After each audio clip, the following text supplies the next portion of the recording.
Good day mga ka-sports natin dyan. Erica Stanton, isa sa masasabi natin pinakamatagumpay sa kanyang pagiging import sa Creamline Cool Smashers dito nga sa Pilipinas, kung saan nasungkit niya ang kanyang kauna-unahang award pagdating nga sa kanyang pagiging import bilang Best Outside Spikers, at nagkaroon pa nga siya ng Grand Slam.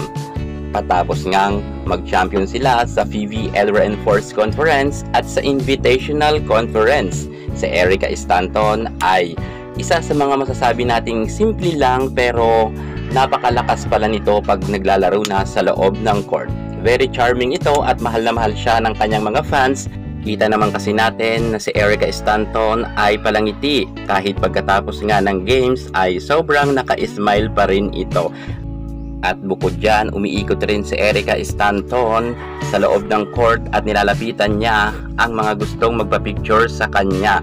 Kita naman natin na kahit nga pauwi na lang ito ay nakaabang ang kanyang mga fans at never nang snub si Erica Stanton. Hindi siya snabera at bukod dyan ay lumalapit talaga siya sa mga Filipino fans. Ngayon lang raw kasi nakita ni Erica Stanton na sobrang grabe raw mag-support ang mga Filipino fans, kung kaya hindi rin binibigo ni Erica ang mga nasabi natin CCS fans, dahil nga minsan lang naman daw raw kasi ito sa tinanan ng buhay niya na mangyayari, dahil nga si Erica ay napamahal na sa mga Filipino.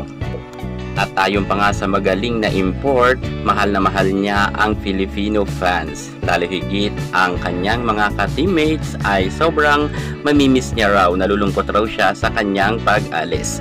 Ngayon mga ka-sports natin dyan, dahil nga na-miss natin si Erica Stanton, eto nga ang pinaka-latest sa kanya. Kung nasaan na ba siya? Well, nasa Finland na nga siya ngayon at doon nga siya import sa bagong team. Ating sisilipin ang team na kinabibilangan ngayon ni Erica Stanton. I hope na mag-champion rin sila. Pero bago ang lahat, kung bago ka muna sa aking YouTube channel at ngayon ka pala napadpad, subscribe na, click ang ating notification bell para lagi kang updated sa lahat ng issues sa volleyball. Susunod na ha.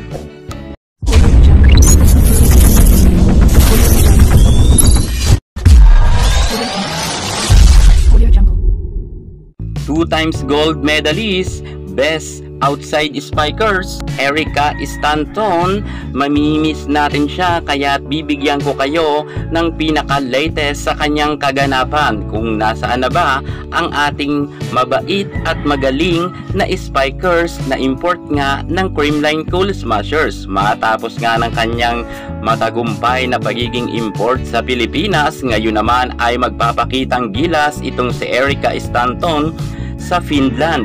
Yes mga ka-sports, kinabibilangan nga ngayon ang team na nagngangalang Orividen Punistus or Orpo, kung saan eto ngayon kinuha nga nila si Erica Stanton para makatulong nga sa kanilang bagong conference na paparating. Ayon nga sa Orpo, si Erica Stanton ang napusuan nilang kunin na import sapagkat bukod sa bata pa ito at kaedaran lang ng team na nasa Orividen Punistus ay talagang swak na swak raw itong si Erica, lalo't meron na itong napatunayan sa Pilipinas bilang import. At kamakailan nga lang ay nagtapos sa silver medalist ang Orpo, kung saan hindi nga nila nasungkit ang gold medal, at ngayon makakatulong nila sa paparating na conference itong si Erica Stanton. I hope na magkaroon uli sila ng podium finish at masungkit nga nila ang gold medal. Alam rin kasi natin na si Erica Stanton ay tahimik lang pero mabangis talaga siya pag naglalaro na sa loob ng court, at kitang-kita natin na halos kaedaran lang ni Erica Stanton ang nasa team nga ng Orpo, kung kaya magiging maganda talaga ang chemistry ng nasabi nating team. I hope na maging successful muli ang ating Erica Stanton at magkaroon siya ng gold medal dito sa Finland.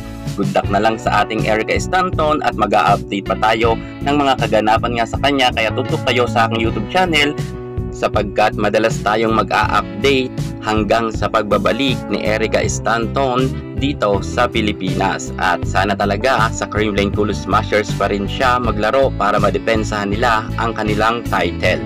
Yan muna ang pinaka-latest natin sa mundo ng volleyball. At para hindi ka mahuli sa lahat ng issue pagdating sa larangan sa volleyball, subscribe na. Thank you so much. God bless.